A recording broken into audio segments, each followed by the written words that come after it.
What did I do wrong?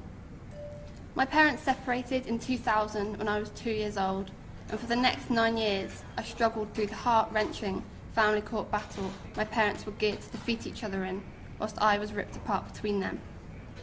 The contact order allocated me 4 days a month to see my dad. This was no relationship. He knew nothing of my friends or school life, and I knew nothing of my absent family. He was my dad. What was so wrong with that? In 2008, he got sent to prison for campaigning with Fathers for Justice for loving me, his own daughter. His involvement with Fathers for Justice caused him to do extreme things, but you have got to understand that they are in extreme circumstances, and in the hell of the family courts, you are not heard unless you make it impossible to be ignored. Did they really think sending him to prison would make him give up fighting for me? This is clearly what they wanted. He was just a father desperate to see his daughter, not the criminal he was labelled as. But this is the sacrifice my dad had to make, and I'm so proud of him for doing this for me. If he hadn't, I doubt we'd be together now. I remember being told the news. I was at my mum's and I cried and cried. How could those sick, twisted people possibly have the reason to lock my dad away? All my life I'd been invisible through their paychecks and business cards, and now it had come to this. My dad in prison. I spent the rest of my evening on our sofa crying in a very awkward situation, as I hardly even spoke with my dad, so it was a big thing to be crying in front of my mum over him. I have 2 older brothers, and we all have different dads. I never spoke to them about it because they were in my mum's side of my life, so my dad wasn't.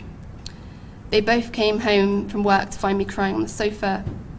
After finding out why, my older brother swore a couple of times, marched into the kitchen and slammed the door. My younger brother came home, gave me a hug, said nothing, and went to his room. Because of our childhood complications, I knew it was awkward, and I could understand that it was difficult for my brothers to comfort me in the situation, but it really opened my eyes to how divided my family was. I knew we all loved each other very much, but our relationships were complicated. Whilst in prison, my dad missed my 10th birthday, my piano exam, and our weekends together. This broke me that little bit more, stole another bit of hope that this could all just be over. I couldn't believe it was happening, still. How dare they deny me my father? How dare they not listen to me when they all say they work in the child's best interest? Months later, after my dad was out of prison and more court hearings were going on, another CAFCAS officer came down from London to look into my family.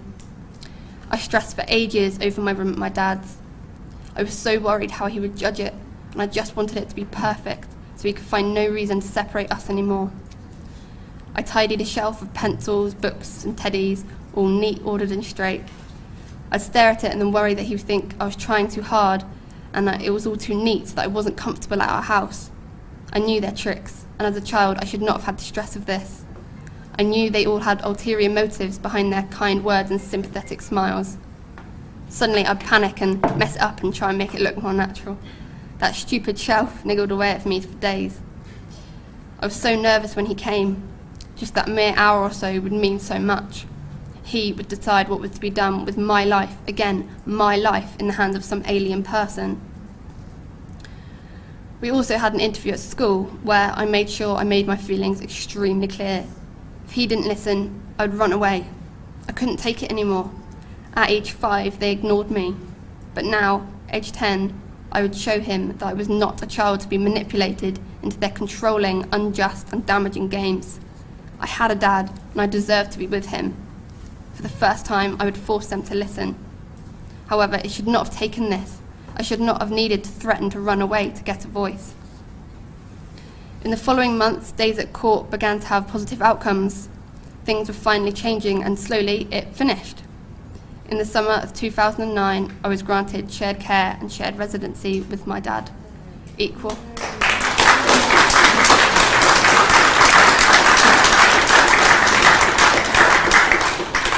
It was amazing. I couldn't believe it was all over.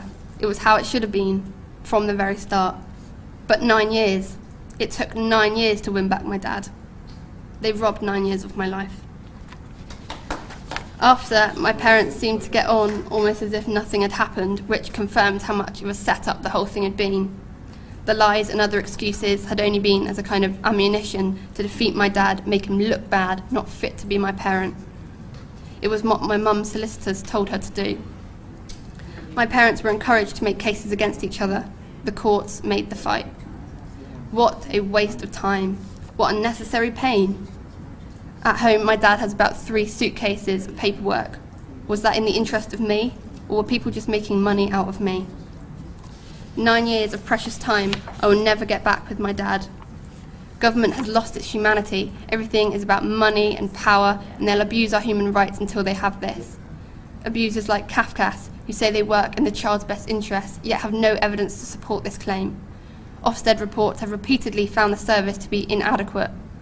An agency such as the CSA is meant to financially support children, but had no concern for me when they took my dad's driving licence away. This is even people such as the police, who left me hurt and ignored like everyone else. Their aims are united. Government services are breaking families in order to destroy society, to gain control and build the economy. Family breakdown costs the taxpayer £44 billion every year. Dividing families results in 2 cars, 2 houses, 2 sets of bills. The government does this because happy families make no money for them. Imagine the mass money made from the gruelling process of the family courts, the counsellors, social workers, barristers, solicitors, all fueling the cycle to weaken the people, creating higher demand for such professions. And did you know that 1 in 3 children is without their father? Laws have been continually made to remove fathers legally, emotionally, and biologically. We're left with a generation of fatherless families. After separation, 93% of the time, children are made to live with their mother by reason of gender. Domestic abuse is a major weapon used. In my case, my dad buying the bigger packet of cornflakes rather than the smaller, more expensive one my mum wanted was used against him as abuse. Petty, insignificant things like this separate good, loving fathers from their families every day. If a mother turns up to court crying, she has been emotionally abused. Alternatively, if a father brings proof of depression in counselling reports and doctor's notes, his plea is twisted as a weakness and is deemed unable to cope.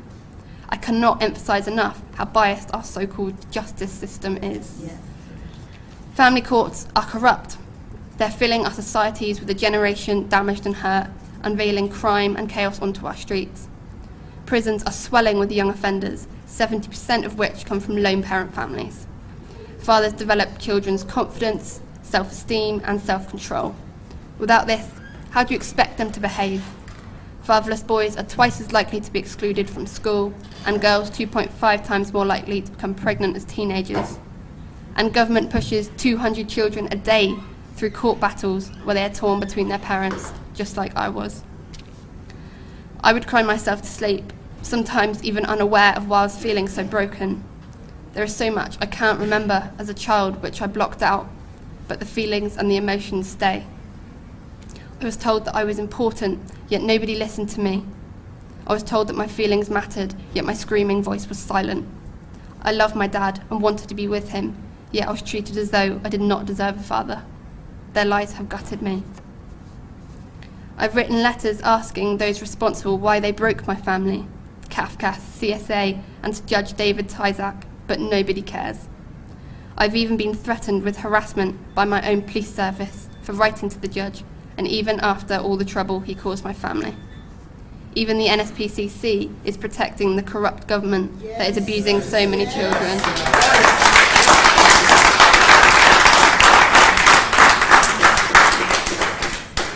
So this is why I started Children's for Justice, and is why I'm not giving up. I want to end the abuse on children in the family courts. I've decided to use my experience, fight back, and give children the voice I never had. Thank you.